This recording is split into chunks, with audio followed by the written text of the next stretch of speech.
Here's a theme song, you know it's not a mean song. It's a good song, just as it should song. American Brews and Tunes. Shibbity beeby dow.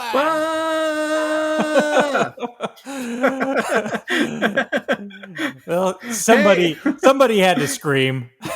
Yeah. I mean, someone has to scream at least every episode, right? It's true. At least one time. So we got the screaming out of the way. And you know what that means? That means this is another episode of American Brews and Tunes.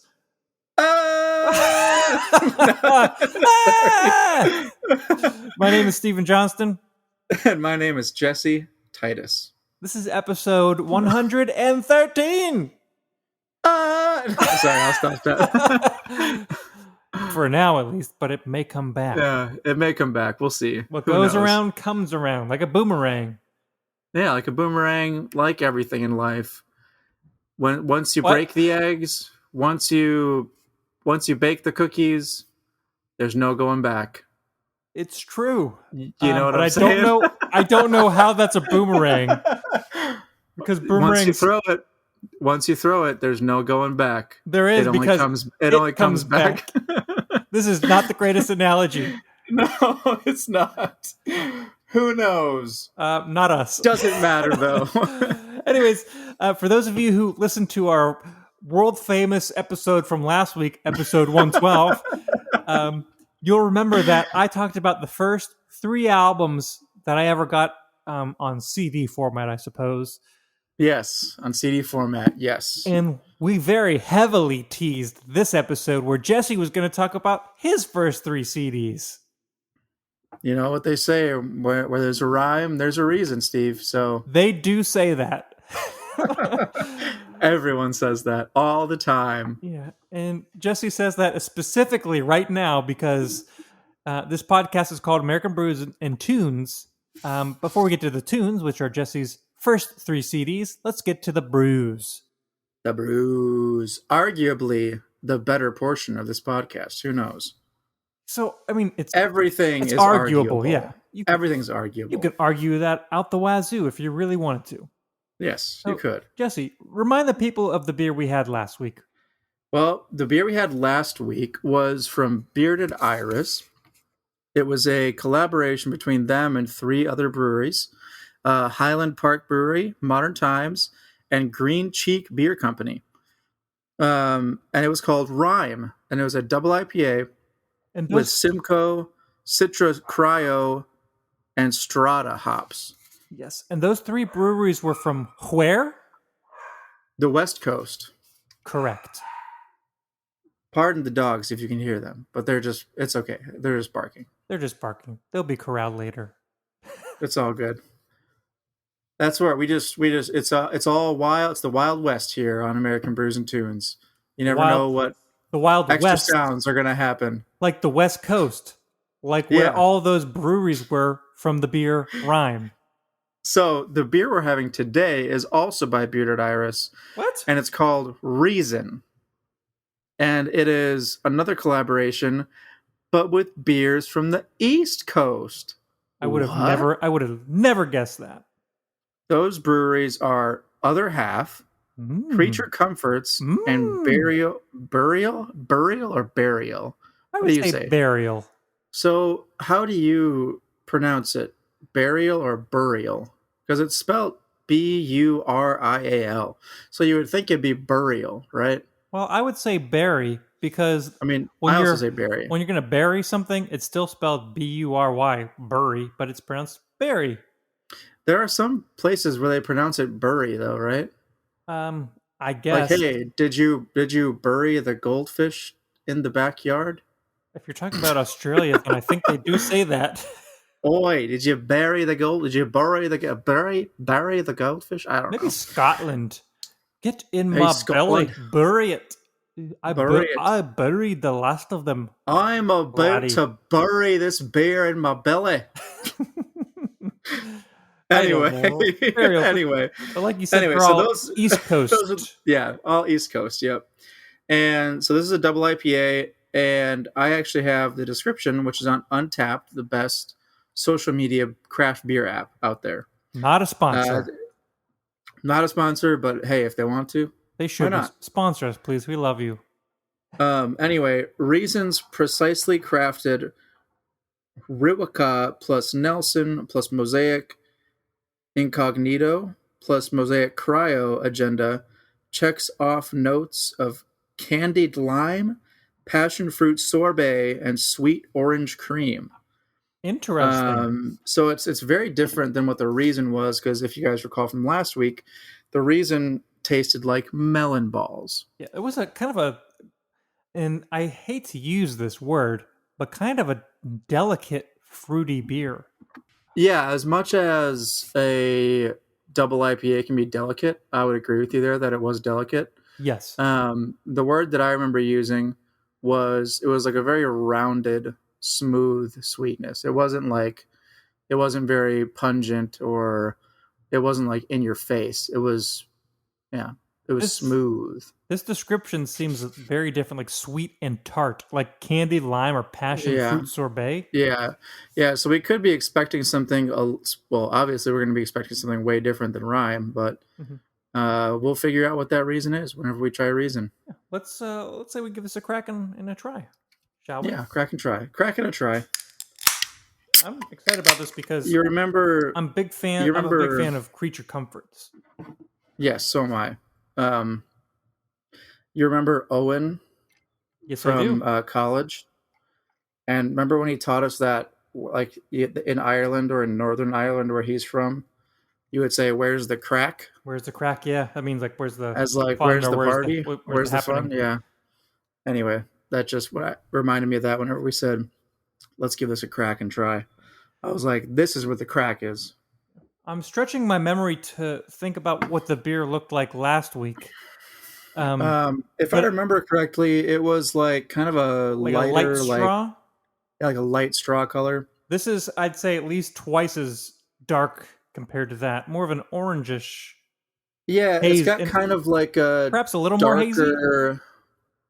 It's almost like the outside of a pretzel, almost like a what's that one pretzel brand? Snyder's. Snyder's. Yeah, It's like that type of brown. Definitely hazy. It seems almost hazier. it's got a nice light hop smell. What I'd expect from Bearded Iris, and I think I do get a little bit of that like orange cream smell, like that. Yeah, it's definitely, it smells a little bit. I don't want to say more pungent than Reason, but I think you might be correct by saying that though. More pungent, I because the other just one, don't like I think the other one was softer. yeah, This is just Pungent- less soft. pungent might not be the best word. It's not but I pungent think like you know what I Enjoy mean, though. By or like a it's like Stone you're not IPA. Yeah, like the hops aren't like aggressively attacking your nose, but they're definitely more forceful than Rhyme was. Yeah, this is Smells good, though. Throwing rhyme out the window for a reason. What say we give it a try? Yeah, let's give it a shot. As we always say on American Brews and Tunes. Shibbity-boo-doo! Down the Reason hatch. Very different from Rhyme. Yeah, from what I can remember from Rhyme, this one definitely is different. It's not as what I would say soft or rounded. Mhm. It's definitely not melon. I Yeah. think lime is a good descriptor. It's not like maybe as tart as a lime, but in the way that a lime is more bitter than a lemon, kind of that aspect, if that makes sense. Like a less know. sweet and tart, bitter lime. Yeah, I know exactly what you mean. Mm. It's like, okay, I'm just trying to. It's like, you know how last week I described the sweetness as very rounded, Yes, like a melon ball would be rounded. correct. This beer is more of like a triangle. Like if you were to think of like It's more so like- angular. it's more angular, yeah. So like there are those little peaks in a triangle, where like you get that little bit of lime like flavor jutting out from the general rounded sweetness of this beer. And I think that kind of well describes how this beer tastes. It tastes really good. I agree. Very good. Very different. It definitely is. Yeah, than the rhyme. But it's a lot different. But I mean, that's why you have to have rhyme and reason. yeah, and I was You know. really curious to see if it would be like, and this is purely from just my guesses before trying the beers. Like maybe they would have gone for more similar, like a similar recipe and maybe a different. I honestly don't know, but trying to create a similar beer and seeing how both coasts would have their take on it. Yeah, yeah, I And guess so. I It don't seems know like if that's what they did or not, but it I doesn't don't think taste it like it to doesn't. me.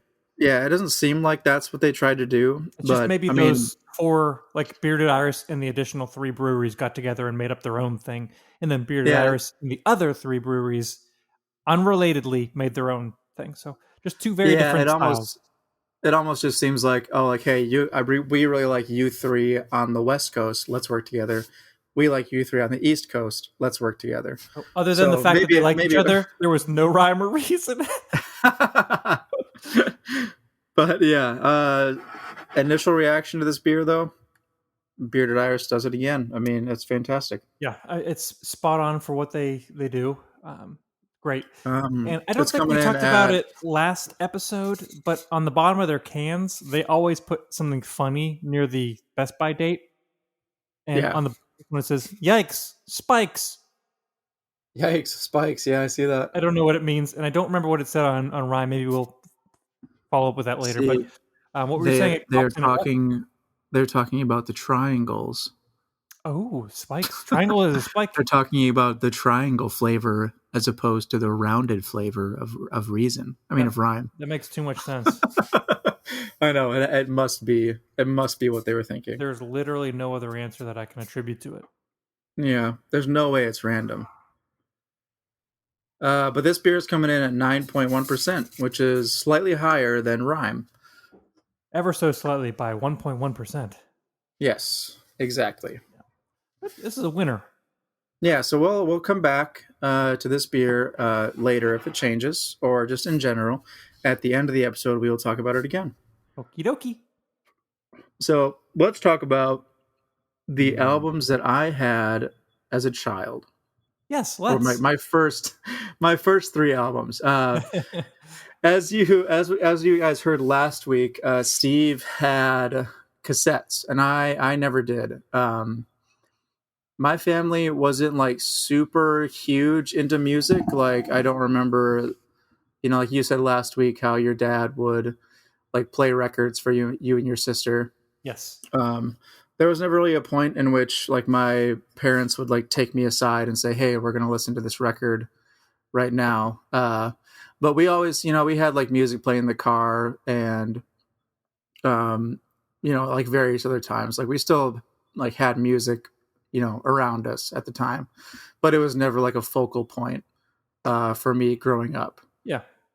So my first experiences were I grew up in an evangelical church, so my experiences with music were like generally Christian bands. Whenever I was a kid, I was sent to a Christian camp in the summer, and they would obviously all play Christian bands there as well. So all three of the first albums that I listened to were all Christian bands, or I guess quote unquote Christian bands. Quote unquote. Yeah. Well, I mean, two of them. They all definitely are, but one of them is a little bit looser. Anyway, we can get into that later. Yeah, we'll get into that as we go along. Yeah. So the first band that I want to talk about is Newsboys. For those of you who are familiar with like the Christian music industry, or you grew up in the church in like the 90s and the early 2000s, you guys definitely know the Newsboys. I believe they're from Australia. Really? I'm pretty sure originally, yeah. I did not know that. I'm fairly certain Peter Fuller is from Australia. Yeah, Australian musician, yeah. I know that I know some Newsboys songs, but I'm not 100% familiar. Like I know they redid the song Jesus Freak from DC Talk after the dude from DC Talk joined the Newsboys. Yes. But other than that, I don't know My much. my time listening to them was much before the guy from DC Talk was in it, and it was way before they became like a quote unquote like worship band. Mhm. This was still kind of when they were starting out. I guess not really starting out, but whenever they were. I'll say this: it was before 2000. It was before the year 2000. The album that I listened to when I was a kid, Fair enough. and that album is "Step Up to the Microphone" by the Newsboys. This album came out on June 30th, 1998. Good year. I don't believe I can't remember exactly like when I listened to it, but I remember being like a younger fellow.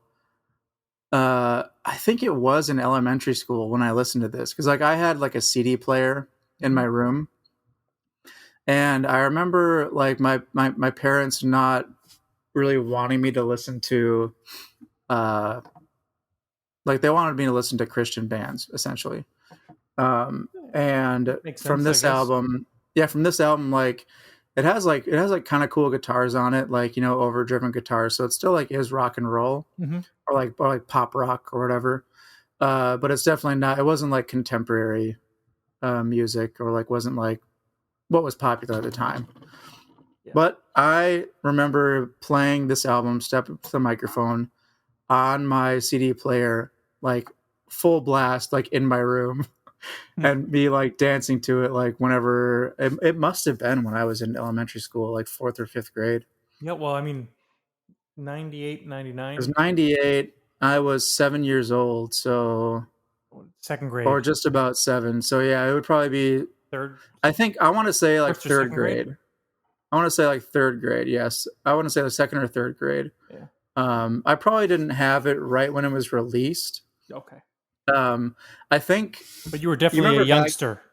Yeah, you remember back in the day, like in those music shops where they would have like headphones Oh yeah. and you could like listen to different albums, like songs from different albums. Like the try it before you buy it thing. Yeah, try it before you buy it. So there was a Christian bookstore that we would always go to, and I would always go like immediately to the music section. What was it And called? I must have The store. what was it called? Um, Because where I grew up, we had Family Christian Bookstore, which is it was aptly titled, I guess. I think it was that. Either that, and And then if it wasn't that specific one, it was definitely something similar to that. yeah, and I didn't really know about the store till I moved to Nashville. But there's a big one called Lifeway. Hmm. Yeah, and Lifeways, I I know it guess, are wasn't all over the Lifeway. place. Okay, but Um, Family Christian I think Bookstore. I What a mean funny name! It's like, yeah, I mean I remember they were like Lifeways are all over the place, but I don't think this one was called Lifeway. I would have to ask my mom which one it was because I don't remember. mhm. But I would always, whenever we went there, I would always just go to the music section. And I must have listened, like there must have been a reason why I picked up this album. Maybe it was there's a local radio station that we would always listen to called 98.5 KTIS. It was out of Northwestern College, which is like the local Christian college in St. Paul, Minnesota. And so that could be why. Who knows? Either way, I had it. I got the album. I absolutely enjoyed listening to it when I was that age and just like jamming out in my room to it on my CD player. Um, Interesting fact, they actually recorded this album in Franklin, Oh, Tennessee. I mean, that's. I was gonna say that's not a surprise, but I'm not sure that the music industry in Nashville was as Christian band based back then as it is today. Yeah, it was at a place called the Boardroom. So that doesn't Huh, really sound like a Christian place per se. interesting. And I mean, at that time, they weren't as like I said before, they weren't like a Christian band. They weren't a I worship mean, band; like they were they just a like band that did Christian songs. There is a yes, difference. yeah, For yes, those of and you who are listening. that is definitely the way that they used to be. Um, I lost interest in the Newsboys whenever they started doing more of the like Christian stuff. Mhm. But like not on this album, but a previous album, they had a song called "Breakfast," where they talked about how they don't serve Captain Crunch in hell. It was such a strange but real, just like super goofy song that was really funny. I'll tell you what they serve in hell for breakfast: Raisin Bran. Raisin Bran. Yeah. Yes. Yeah, Captain Crunches and Reese's Puffs are for heaven. They Reese's serve Puffs. Raisin Bran. Mm. They serve they don't serve Raisin Bran. They serve Bran Flakes Bran Flakes. without the raisins. Well, if it was my hell, it would be raisins. Oh, do you hate raisins? Oh, I hate them. I like golden raisins a little bit, but regular raisins, bleh. I love Doesn't- raisins, man. They're does so not good. belong in a breakfast cereal. It doesn't belong anywhere. Oh, Actually, it does. Yeah. No, they do. I'll tell you where it belongs. They Hell. got that really like caramelized, like dark fruit flavor. It's great, man. Ugh. I'd rather eat like what's the word for dried plum? Prunes. A prune. I'd rather eat prunes than a raisin. Raisins raisins belong in hell. My grandma always used to eat prunes. Yeah, they're good for the go. They're good. They're good for the go. You need some I remember- foliage, you know? Yeah, I remember last episode we talked about some of our own terminology because, as you guys know, we're both almost 30. I'm going to be 30 in July, and Steve's going to be 30 in September, right? Yeesh. And we don't really know what the kids are talking about nowadays. It's true. We're out of touch. With all their cap and fax and printer and things like that. And I don't even think On Fleek is current anymore. No, it's not. But my point is, we have another word called brooping. If you haven't heard of it, it is a fantastic word. It's a very functional word. It absolutely is. If you need to get across the point that, like, hey, I'm gonna have to go number 2 at some point soon, And just and like things friendly. things are processing in my belly to make it happen right now. You want to you're out with your friends. I guess not really right now, but in the past, whenever we made this word, you're out with your friends. You know it's going to happen. You know that it's about to happen, that it's in the process of happening. And you want to let them know. So if you leave, they're not concerned as to where you are. You just say, hey, man, I'm brooping right now. Yeah, like And then like immediately here's they're a like, very real world example. And this is obviously not real world right now because no pandemic, no masks, whatever. yeah. You're yeah. out on the town. You guys stop at Taco Bell. You know, you get your chalupa and you get your Crunchwrap Supreme. You get your cheesy potato griller. oh, delicious. And that's all You get that fake cheese sauce with your nachos. You paid $6 for all of this, and you love every second of it with the Yes. fire sauce. Maybe if you're feeling bold, you go Diablo sauce. You took the crisp old $5 bill out of your pocket to pay for all of this that's about to go into your belly. And it's delicious, and you eat it way too quick. And then maybe about 10 minutes later, As one does. you feel As a one does rumble with Taco Bell. and you tumble. But Your you're rumble and your tumble. But you don't have to go number 2 quite yet, but you know Not it's quite yet. coming. You know it's going to happen. You feel it, and you guys all know the feeling that I'm talking about. You get that slight little gurgle in your intestine, and you're like, "Oh, You're I feel conjuring things something shifting. inside. That You ever feeling, watched the movie Tremors?" Tremors.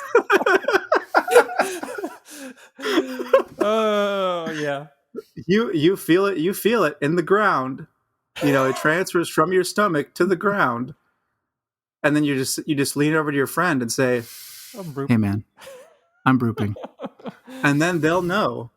They'll know. Be like, okay, there's going to be a period of time very soon as to when I'm not going to see my friend for a little bit because they're going to be in the lavatory or the porta john or wherever you are. Porta potty, as I would say. But some people say porta john. I say porta. Well, I say them both. It depends. I think I never actually legitimately say porta john. I always say porta potty. Unless I see a porta potty that says porta john on it, Mm-hmm. I never legitimately say porta potty. I mean porta john. Fair enough. Side question. Okay, yeah. Sorry, we're getting way off track of what We we're are. supposed to talk We really about. are. But I mean, Have you who seen cares? the most recent Tremors on Netflix?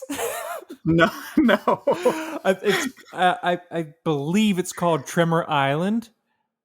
What? Tremor Island? Tremor Oh my Island. gosh. Napoleon Dynamite is in it. The guy who plays him, John Really? Heder. Oh my gosh. I Remember when everyone thought he was dead? He's not dead. He's alive, and he's making Tremors Remember- movies. Remember that though? Like I people were do. like, "Oh, the guy who played Napoleon Dynamite is dead." That was back before all the social medias and stuff where you could keep up with Yeah. things. But Anyway. it's on Netflix. It's horrible and it's great, and I love it. Oh my gosh, I might Look have it to up. watch that at some Tremor point. Island. Wow. So good. Anyway, enough about number 2. Enough about Tremors. Back to the Newsboys. Enough about brooping. Just know that it is a term that you should use every day of your life. Yes. Anyway, all right. So back to the Newsboys. Yeah. So yeah, they were one of the bands that when I was a child in elementary school, I listened to them a lot. Like from like I'll just say from 5th grade to like 7th grade or something like that. I mean, I really enjoyed their music. I remember jamming out to it, having friends over, and me being like, "You gotta listen to this CD. It's so good." And then I would plug it into my CD player, and they would be like, "Okay, man, sure." Okay. But yeah, but there was another band that was also in that sphere of music that I was Same listening to vein. a lot. Yeah, same vein. And they were called Audio Adrenaline. And the album that I listened to the most was their album Underdog. And this album actually, I know in the last episode you actually like talked about where it, like, you know, the Billboard 200, and this album actually peaked at number 76 Oh, that's actually on the surprising. Billboard 200. So for like a Christian band, And like, that's pretty impressive. do you know what year it was released? Did I miss that? It was released 1999. Well, that's I mean, that's the same year that Enema of the State came out. So just for reference, by Blink-182, Enema of the State, 99. Okay, just for the Blink-182 timeline that Steve constantly has in his head to like reference when everything else happened. But interesting, I didn't know that. And it was also recorded in Nashville. Oh, so maybe Nashville has been more of a Christian music industry city than I thought. Like I knew Yeah, it it was says- currently, but I didn't know it was back then. On their Wikipedia page, it says it was recorded in Soundstage Studios, knows? Battery Studios, Dark Horse Recording Studio. I know I've heard of that around. one. Yeah, that Yeah. one's a big one. So yeah, Interesting. this band was a little bit more like rock than Newsboys. Like, you know, they had like more like overdriven type stuff. Like, yeah, like I remember. it felt more like a band of that, like a rock band of that time than Newsboys did. Like the Newsboys sounded kind of like a pop band. This band was more rock. Yeah. You sent me some song to listen to. It's called like Up Dog or something. And I definitely I It's called previewed it. Underdog, but Same thing. I previewed it, and my thoughts were that it was a little almost like post grungy. Like it had that like not necessarily Nirvana feel, but the sound of it was like similar, and it was definitely more rocky. And I was kind of surprised because I've heard the name Audio Adrenaline before, and I associated that with definitely worship music, but this was not what I was expecting. yeah, this was also before they were more like into the, like, I don't want to say like little kid like worship music, but it definitely was more like worship music. And they Like definitely later in their career. they definitely have worship music that little kids sing. Yeah, like their song That's- "Big Big House." With a big yard But- where you can play football, but that's not Yeah. here nor there. That's This is the album that I listened to, and I really enjoyed it.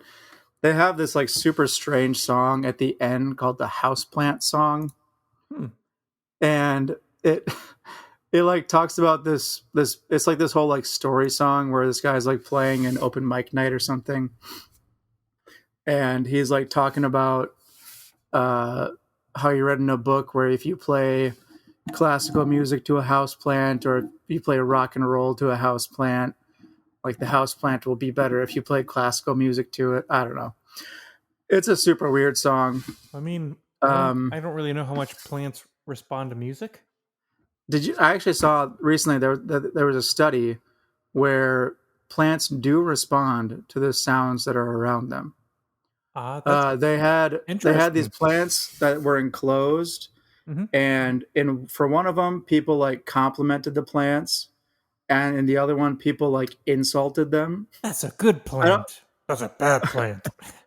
I don't know. I can't remember exactly where I read this, so it might not be true. But they said that the plant that got compliments like grew better than the plant that got Maybe. insults hurled at it. I mean, back to like the music theme. There's always that like, and you see this in like movies and TV shows, but where an expecting mother who's pregnant like plays like classical music, like and puts the headphones up to her belly because she thinks it makes Yeah. will make the kid smarter or something. Real life example. My mom listened to, I think she listened to the dictionary when she was pregnant with my brother Justin. No wonder he knows more words than you. And I believe he is smarter than me in general. I mean, So, I think I've only I met your don't brother know. maybe once or twice, but he's well spoken Yeah. and he really likes Bruce Springsteen. Yes, he does. Yeah. Deep, I'm deep not cuts. sure. Deep cuts on Yeah, Bruce Springsteen. I'm not sure if that's actually legitimate. But as far as I remember, she did listen to something while she was pregnant with Justin. Interesting. But anyway, so that's Audio Adrenaline, Yeah. Underdog. If you know them, you know them. If I not, don't know. They weren't like critically acclaimed, except for this album for number 76 on the Billboard 200. that's pretty high. But I mean, I still like this album, Underdog. I jammed out to it a lot Maybe I'll listen to the whole when thing I was a sometime youngin'. to see what it's Oh like. yeah, you should. You should just to listen to it at least once. Yeah, I do that. Why not? Now, my third album, which has a bit of a history to it, as you definitely know, Steve. I don't know yet, but You know I think you can probably guess. I have a guess because there's one which band I will say. there's one you lean on heavily often. And I have a guess, but I'm not 100% sure yet. What's your guess? No, guess. Yeah. Yeah, for sure. You are meant to listen. Meant to listen, yeah. So yeah, this album, Switchfoot, The Beautiful Letdown, came out in 2003. It was ranked number 195 on the Billboard's 200 albums of the decade. Oh, of the decade. Yeah, That's of the decade. Yeah. So well. Similarly, we talked about that last week when NSYNC was number one. But I'm surprised that Switchfoot was up there on the decade chart. That's impressive. Yeah, I'm surprised too. So I want to tell you the story behind how I found out about this album. Mm-hmm. So when I was a kid in 2003, that would have been, let's see, fourth grade was 2004, because I relate that completely to, I relate that to 9/11. 9/11, yeah. Yeah, in 2001, I was in fourth grade, and we watched that in our classroom. So 2003, sixth grade, I believe it was the summer of 2003. I went to a summer camp, a Christian summer camp, and at that summer camp, like between like the sermons that they would give, the song "Meant to Live" came on a lot, like pretty much every single time. Mm-hmm. Because I'm guessing like Switchfoot is technically a Christian band. They used to be under Sparrow Records, which was a Christian record label, and then they broke off from that because they felt it was too constraining to like people who would listen to their music. Because if people saw Sparrow Records, they would see. And then they Christian, became a band that is Christian. Yes, they're not under a Christian label, but they didn't are become a band. it. They always were that. They just switched label. I know what you mean though. Yeah. And so I heard that album or that song during camp that year, and I like was asking people like, "Hey, who is this?" Like, because at the time you didn't have something like what's that app? Shazam, Hmm. where you can like hold a phone up and it'll tell you what song it is. Like, you didn't have all that. You didn't have any of Yeah. that. Like whenever And that so, happened before Shazam, like I would either need to ask anyone around me if they knew that song, or I would need to write down as many lyrics as I would remember at the time, and I would go to Google and I would type in the word lyrics and then whatever lyrics I would remember from that song and hope that I would find the song. yeah. And at that time, with how the internet was, at least in my family, we had dial up. Oh yeah. So like there wasn't really a time where you'd be like, all right, I'm going to sit and wait for 20 minutes for this to appear on my computer screen. Or actually at the time we probably didn't even have like that good of a computer. Um as you know, Steve, my family, we weren't really on like the technology like forefront You as a got there, but family. you were a little slower from what you've told me. Yeah, so like we never really had cable. We never so like I never listened to or like watched MTV or anything like that. Hmm. Um, so I think what happened was one of my friends who was at camp with me that summer knew that it was Switchfoot, so I remembered that, and then I got that album and listened to it so many times. Like this is one of the albums like for Blink 182, like for you, Blink 182 is like a really influential band for you. Hmm. For me, Switchfoot. And Switchfoot is to this album is Switchfoot. The Beautiful Letdown, correct? Yeah, Yeah. is like their like breakout album into like the mainstream. It sold over 2.7 million copies in the U.S. Yeah, definitely their breakthrough. And I Yeah, saw this recently. They were talking about it. They said that they almost thought they were going to get dropped by their label for this album. So they had the money to record, and they knew this album was going to happen, but they thought it might be the last album they ever do. So yeah, they wrote the songs they wanted. They put it all out there, and they just did it the way they wanted. yeah. Because if you go back to their album before that, which is called "Learning to Breathe," like it's a heavily like you can definitely tell that "Learning to Breathe" was like on a Christian label. Yes. The label was, I just looked it up on Wikipedia. The label was RE:think. And it was like that was definitely like on a Christian label. And I believe before that they were on Sparrow Records, or I guess not, Rethink Records all the time. Oh. But anyway, Hmm. the point is like as you've said that it says that one of the studios that they recorded in was John Foreman's house. So John Foreman is the lead man for Switchfoot, lead singer. Hmm. Um, Bless his uh, soul. so yes, he is one of my favorite songwriters of the time of our time, just in general. Super honest and down to earth, and a great Yeah, songwriter. yeah, super honest. Like Whether you are a Christian or not, you listen to his music and it's got something to say. yeah, yeah, definitely. So like whether or not you agree with Christianity or whatever else, like he's speaking from like an honest perspective, and I really appreciate that. Hmm. Um, so anyway, yeah, the label for that they eventually released the Beautiful Letdown on was Columbia And that's or Sony BMG. major, very Yeah, very major. and actually John Fields produced it. Hmm. Wasn't John Fields? That name sounds familiar, but I'm not Right. sure. If I click over his name, it says he's produced Jonas Brothers, Pink, Miley Cyrus, Ben Rector, Well, those are Demi all Lovato, major artists. So all huge names. yeah, But anyway, regardless, um, this album is my Blink 182, yeah. or like this band is my Blink 182. I got this in album my too, probably around the same time you got it. But the Yeah, you reason probably I did got actually. it was, like I said when I was learning guitar. I think I said this last week. My Yeah, guitar teacher taught me a couple of AC/DC songs, so I bought I got the album Back in Black so I could play along with it.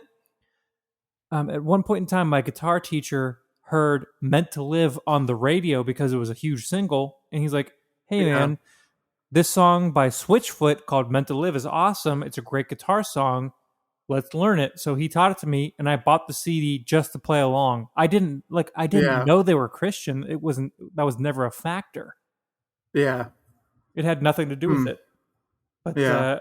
I mean, obviously, if you listen to it, like the song "Meant to Live," you can gather what you Yeah. want from there. But there's, Yeah. I mean, We were meant to live for so much more. yeah, Yeah. there's undertones in there that you can read into. And I mean, yeah, but that's the thing about Switchfoot though, is that they're undertones. They're not just outright saying, like they're not just outright like spouting, like barfing up their faith Yeah, they're not saying on the it's a big, on the big record. house. Yeah. No, nothing against Audio Adrenaline. But yeah, no. They're real with their, like, a very side note, because John Foreman just released another solo album. Yeah. And he had he has a definitely 100% religious song on there called "Jesus, I Have My Doubts." Yeah. And if you listen to those words in that song, It's it's brutally pretty honest. Yeah, it's definitely brutally honest. Like he's like legitimately questioning like what's going on in the world and like how it relates to his faith. And it from the way he's singing is like a lot of things that I've felt, and it's just, you don't hear that from Christian music ever. Yeah, you definitely don't. So it's very, very honest writing, and I do appreciate that. I think he's got a gift for that. Yeah. We don't need to get in too much more into that. That could actually be probably a separate. Yeah, we can actually review that album if you want to later. We could review that album, or we could just have an episode about the Christian music industry in general. Or both. Anyway, that's a complete side note. That's for a different time. The point is that this was one of the albums in my childhood that heavily influenced like what I like about music, what I try to write whenever I try to write music. It is, as I've said before, it is my Blink-182. The Switchfoot is to me as Blink-182 is to you. Yeah, it's been that heavily influential in what you listen to, what you write, how you view music, whatever. Yeah. There's a watershed moment for you when you heard that one. Yes. Yeah. Like I remember being at camp, like I can't remember what the camp, Sandy Wood or something like that was the name of the camp. Camp Sandy, I think is what it was. Camp Sandy. Yeah, I'd say it like that too. Camp Sandy. Man, Camp Sandy. That was a good time as a kid. I went there. You remember, Josh Western. Oh yeah. Sure. I went there with him as a kid in Minnesota, and there was this like Pepsi machine, and we would always get like brisk iced tea from it. Oh jeez. Get all sugared up before we would go do anything. Just what every kid needs. Yeah, exactly. But I specifically remember like being like hearing Meant to Live and being like, man, I love this. Like, this is awesome. This is such a cool song. I love the guitars, and just like wanting to learn more about that song. So that was definitely a moment for me in my childhood where I figured more out about what I like in music. Which is sense. I don't know. It's a great thing. It really is. And I feel like every person probably has that moment. I think literally every person has that moment at some point in their life, and that was it for you. Yeah, mine was either AC/DC or Blink-182, like picking up one of those CDs and learning that music can be something completely different, or whatever it is. And for you like, personally. like to go back to that, like that influenced so much of my younger years too. Like with all my friends, like who I had in youth group, like we would like play through Switchfoot songs. Like we would be in my friend Austin and Lane's basement. I think you met them one time. Yeah, I met them when they came through Nashville, and then we went through Knoxville, I think, right? Yeah, and I had like my Epiphone SG and my Line 6 amp, and like we would play Switchfoot songs. Like we would play those songs when we were younger, because it was just like what we enjoyed, And so I think talking about this over the past couple episodes is actually pretty good. Like we dug into like what music we listened to when we were younger, and I guess like how it affected us in a way. Yeah. Because Absolutely. it definitely did. Like the music that you listened to as a kid definitely affects how you listen to music in the future. Mm-hmm. And I remember even at that time, like I would listen to albums straight through. Like there was no only listening to different songs back then, obviously, because you had CDs and you couldn't. I mean, you could skip through songs technically, but there was no like creating a playlist on It's not like iTunes Spotify something or, like that. or whatever. It is the whole thing through. Yeah. Yeah.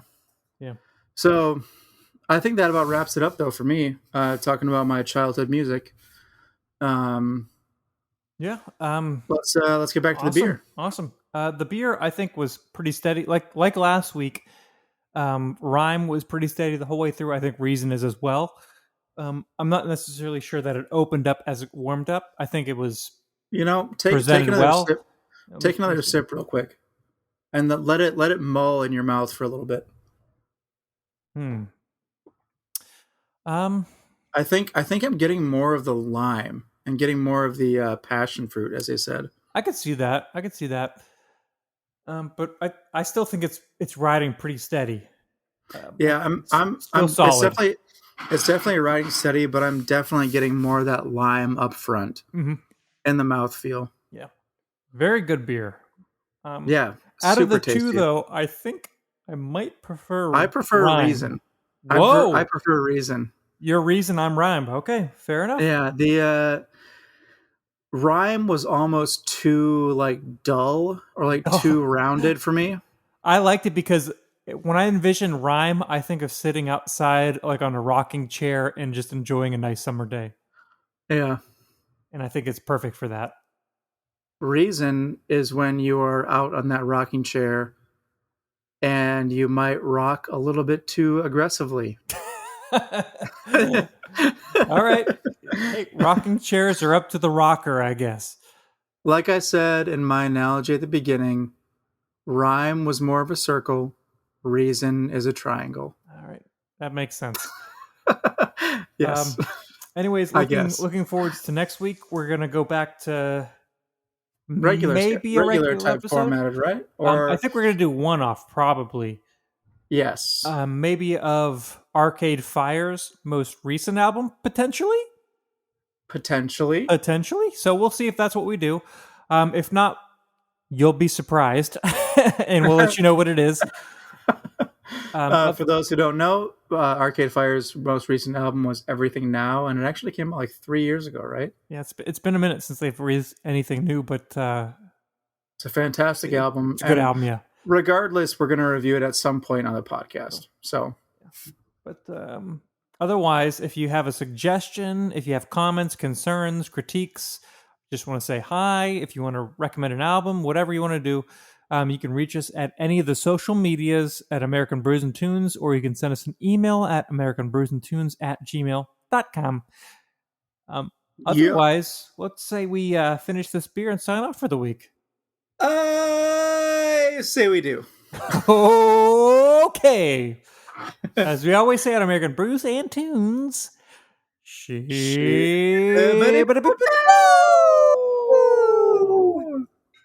down the reason to the rhymes hatch. Yeah. Thank you guys so much for joining us. Make sure to use brooping in your regular vocabulary. It is a fantastic word that carries so much weight and so much volume. The weight of the world. Yes. Thank you for joining us. Share this episode if you enjoyed it. My name is Stephen Johnston. Day. And my name is Jesse Titus. And this has been American Brews and Tunes. Here's a theme song, you know it's not a mean song. It's a good song, just as it should song. American Brews and Tunes. Shibbity-beeby-da.